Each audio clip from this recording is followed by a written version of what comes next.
देख लेना, कभी तपती धूप में जलकर देख लेना, कैसी होती है हिफाजत मुल्क की, कभी सरहद पर चलकर देख लेना। नमस्कार, मैं मौली हिंदी समाचार में आपका स्वागत है और मैं हूं शेख इस्माइल। दर्शकों, हम अभी इस वक्त जैनत मंडल के बेल्लोरी गांव में हैं। अभी हमारा बेल्लोरी गांव में आने का मकसद यही है कि आप देख सकते हैं कि मेरे पीछे मार्शल राजू जो है इंडियन आर्मी से अभी रिटायर्ड होकर लौटे हैं।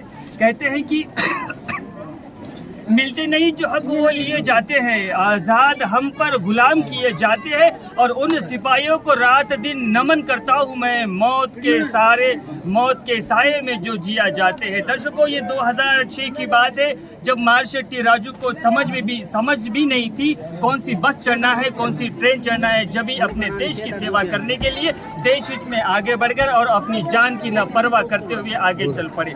दर्शकों, यहाँ पर धूप भी उतनी लगती है, जहाँ पर सरहद पर भेजा जाता है वहाँ पर धूप भी उतनी लगती है, वहाँ पर प्यास भी उतनी होती है और ठंड भी उतनी होती है और बारिश भी उतनी होती है। दर्शकों, इस मौसम में, इस हाल में वहाँ पर जाकर देश की सेवा करना, क्योंकि ये ऑफिसर, आर्मी ऑफिसर जब जाग रहे थे तो हमारा देश, हमारा राज्य, हमारा मंडल और सब चैन से सो रहा था।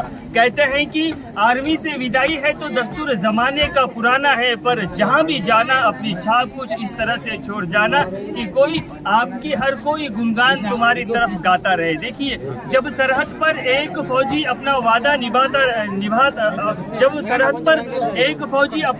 निभा रहा है तो समझिए कि धरती माँ की मोहब्बत में वो अपना कर्ज चुका रहा है।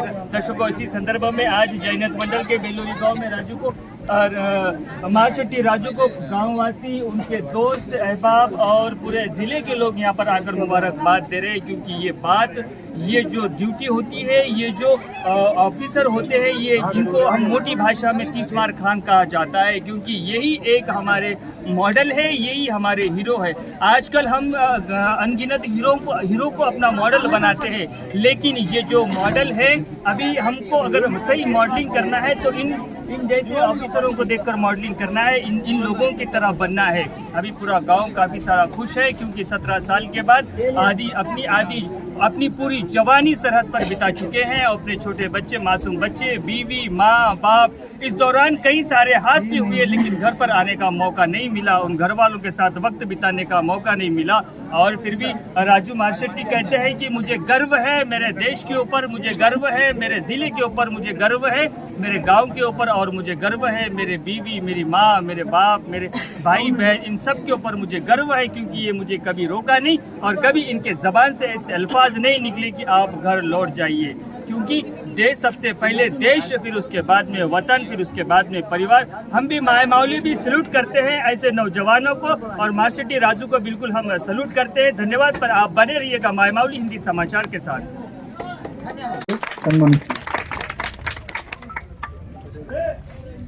Thank you sir.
और उसमें सबसे बड़ी बात ये देख करके बर्फ में रहना, रेत में रहना, गर्मी में रहना, पानियों में, जंगलों में करके अपना जीवन व्यापन करके 17-18 साल करके इतने अच्छे तरीके से आना, ये बड़ी गर्व की बात है। आपका गांव धन्य है, राजू के माता पिता, इनकी सतीमणि, इनकी वाइफ, बच्चे, सब लोग धन्य हैं और सब तारीफ के काबिल हैं।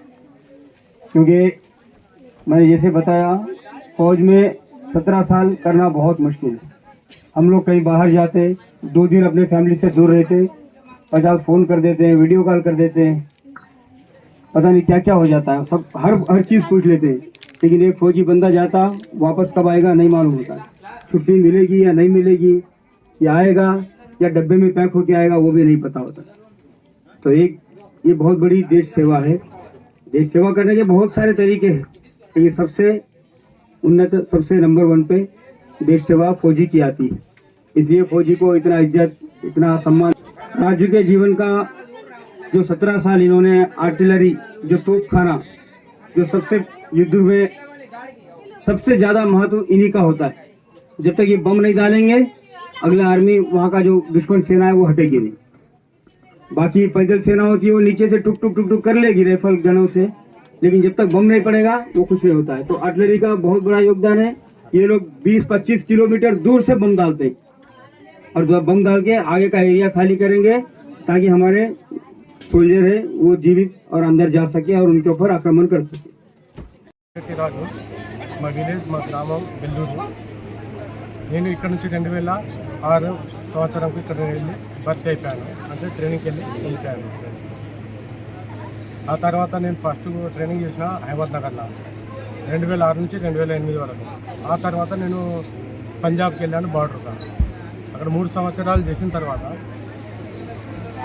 అక్కడ పరిస్థితి ఏంటి అనేది నాకు అర్థం కాలేదు. ఎందుకంటే ఫస్ట్ టైం వెళ్ళాము, ఇక్కడ ట్రైనింగ్ చేసి ఫస్ట్ టైం వెళ్ళాను. అక్కడ వెళ్ళిన తర్వాత నేను రిటర్న్ అవుతానా, ఇంటి దానికి వెళ్తానా వెళ్ళనా అన్నట్టు అటువంటి కూడా నాకు అంటే ఆలోచన కూడా నాకు ఆలోచించడానికి కూడా నాకు ఆ శక్తి లేకుండా అటువంటి పరిస్థితి ఉంది ఆ టైంలో.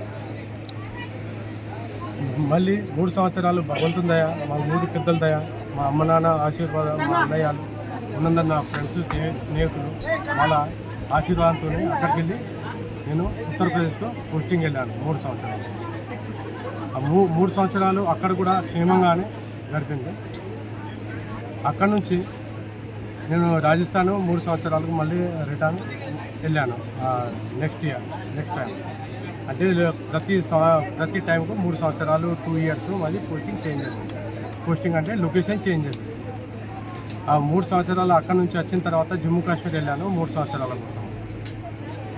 భగవంతుడు అది ఎట్లను జమ్మూ కాశ్మీర్ ఇటువంటిది నేను ప్రతి జాగా, మా విలేజ్ ఎట్లనో అడవి ప్రాంతం ఎట్లా ఉంటుందో అటువంటి జమ్మూ ప్రాంతం కూడా మొత్తం ఎడారి ప్రాంతం అనేది కూడా ఉండదు. అది కొండలు, కొండ చెరువు మొత్తం అట్లా చూస్తే భయంకరంగా. రిటర్న్ డ్యూటీ వరకు వెళ్దామనంటే నాకు కూడా అంటే అనుభవం కూడా లేదా. అటువంటి పరిస్థితి అడగా చేరుకోను, డ్యూటీ ఇస్తానా, రిటర్న్ వస్తానా రానా, అటువంటిది కూడా తెలియదు. ఇంటి వాళ్ళు, ఇంటికాడ ఫ్యామిలీ, పిల్లలు, అమ్మ నాన్న నా కోసం ఎదురు చూసుకుంటూ ఉంటుండే. ఆ టైంలో కూడా వాళ్ళకు ఇటువంటి బాధ ఎప్పుడు చెప్పలేదు. ఎందుకంటే నేనే బాధ అనిపిస్తున్నా.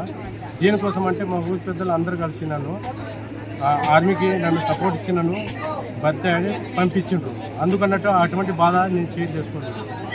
ఆ ఆశీర్వాదంతో షేర్ చేసుకోవడం అటువంటి జరగత సంతోషంగా వాళ్ళు ఉండటంతో నేను ఇక్కడికి రిటర్న్ రాగలను. జై హింద్.